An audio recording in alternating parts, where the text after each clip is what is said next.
But before that, Ruth has the true story of the German spy whose execution created an unlikely bond between two families.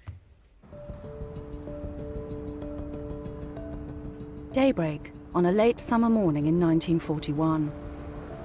A man had been condemned to death.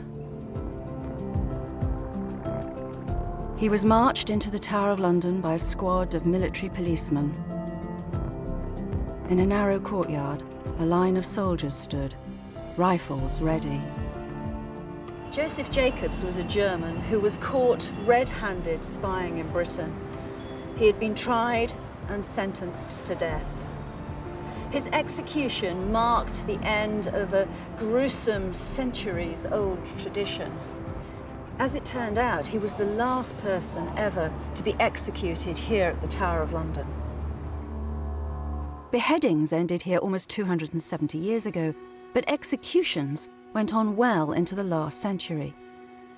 Giselle Jacobs is Joseph Jacobs' granddaughter. My grandfather, before the war, he was a dentist, and in September 1940, he became a spy. So can you tell us what exactly was Joseph's mission? He was sent to England on the evening of January 31st, 1941, and he was dropped out of the aircraft with a parachute, which he'd never done before, and he injured his ankle upon leaving the aircraft, so he lay all night in agony with a badly broken ankle. The next morning, he saw some farmers coming, and he shot off his pistol to attract attention, and that was how they found him. Doesn't sound like a terribly good spy to me. He lasted less than 24 hours before he was captured and had no chance to really do anything. On the 24th of July, he was charged under the 1940 Treachery Act. It was a very draconian piece of legislation which basically said that if you did anything with intent to spy, that was enough to warrant the death penalty. In the weeks leading up to Joseph's death, he was held in Wandsworth Prison.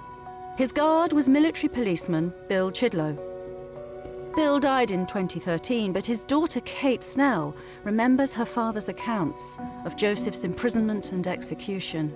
These women have never met before. Today we are bringing them together for the first time. I can hardly believe it's happened. So how did this relationship develop? My father was accompanying Joseph on a daily basis to the tower as the trial progressed, and he used to chat to Joseph. He just wanted to make Joseph feel as if somebody cared about him. Bill came here with Joseph on the day he was executed.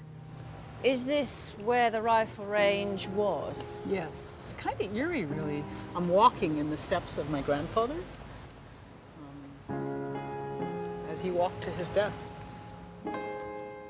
Shortly before his execution, Joseph wrote to his wife back home. The letter sat undelivered in the files of MI5 for decades. Joseph's wife never got to read what her husband wrote to her on the night of his execution.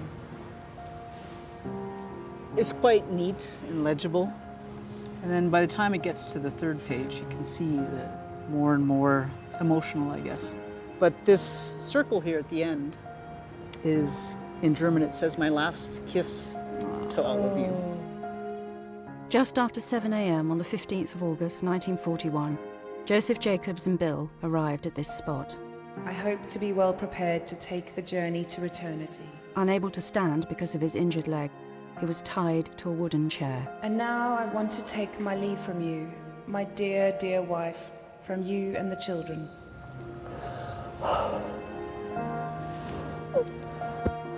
His last words were, "Shoot straight, Tommies."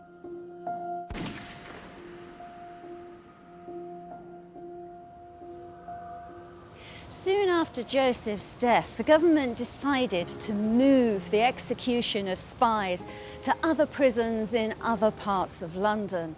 So his was the last execution here, and because of that, his name and his story are important not just to a few family members, but have become part of our national story.